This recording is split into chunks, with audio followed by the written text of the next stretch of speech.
Bonjour et bienvenue dans ce webinaire.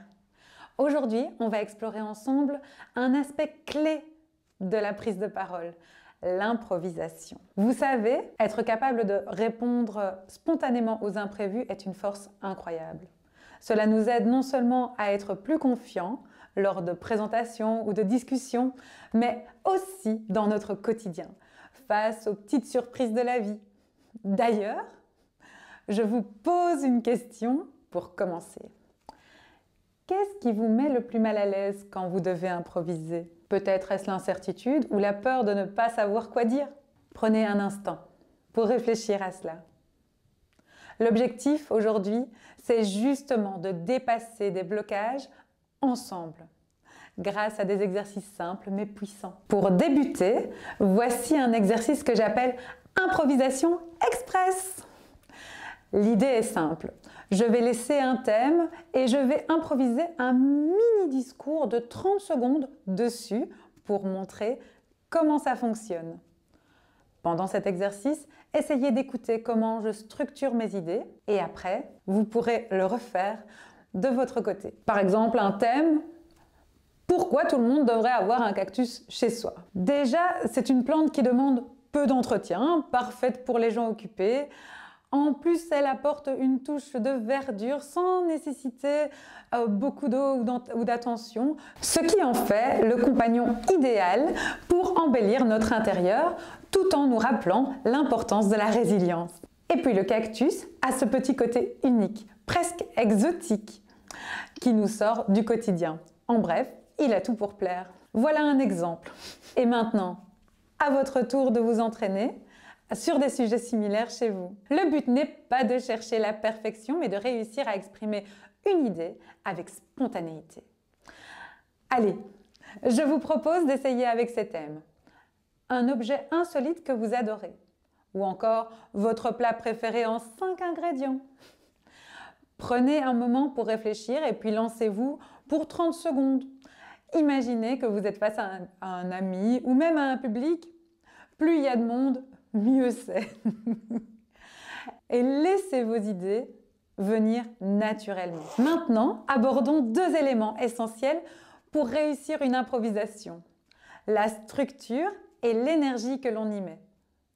Quand on improvise, il faut capter l'attention dès les premières secondes. Les premières phrases sont cruciales car elles donnent le ton et captent l'intérêt de ceux qui écoutent. Pensez à une improvisation comme un petit voyage où vous guidez votre public du début jusqu'à la fin. Vous le prenez par la main, avec clarté et énergie. Par exemple, si je devais improviser sur l'importance du sourire, chaque jour, chaque seconde et chaque instant que Dieu fait, je pourrais débuter comme ça. Vous savez, sourire, c'est une petite action qui change tout. Imaginez que chaque sourire est une façon d'illuminer la journée de quelqu'un. Et en retour, cela nous illumine aussi.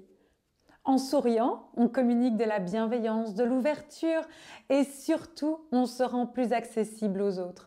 C'est une habitude si simple, mais elle nous rappelle que la joie est contagieuse et qu'on peut tous la porter autour de nous.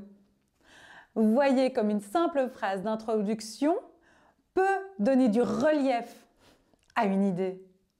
Ce qui fait la différence, c'est de poser une image ou un sentiment en quelques mots et d'ancrer l'auditeur dans ce que l'on va dire ensuite. Dans cet exemple, en évoquant la puissance du sourire, on crée une connexion positive qui capte la curiosité. Ensuite, venons-en à la structure en 3 parties. J'aime appeler la structure intro, développement, conclusion. Démarrer avec une accroche pour attirer l'attention. L'idée est de lancer une phrase forte, une question ou une anecdote. Ici, pour le thème du sourire, j'aurais pu commencer en disant: et si une simple habitude pouvait tout changer dans notre journée? Cela attire immédiatement l'attention et crée un point de départ pour développer votre idée. Dans le développement, il est important de rester concis et de garder une idée centrale. Inutile d'essayer de tout dire. Concentrez-vous sur une seule idée forte qui se développe en quelques phrases. Par exemple, dans mon exemple sur le sourire, j'ai choisi de me focaliser sur l'idée que sourire est une action contagieuse qui améliore notre bien-être et celui des autres. Enfin, la conclusion, terminez avec une phrase mémorable qui résume et laisse un impact durable.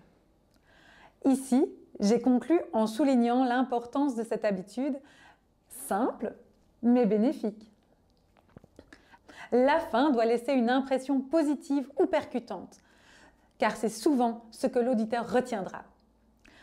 Alors, pour résumer, ce qui est important pour une improvisation réussie, c'est de démarrer avec une phrase d'accroche qui capte l'attention, d'avoir un développement autour d'une idée principale et de terminer avec un message fort qui ancre l'impact de vos paroles. Prenez un moment pour visualiser ce schéma lors de vos prochains essais. Et surtout, laissez votre énergie naturelle s'exprimer.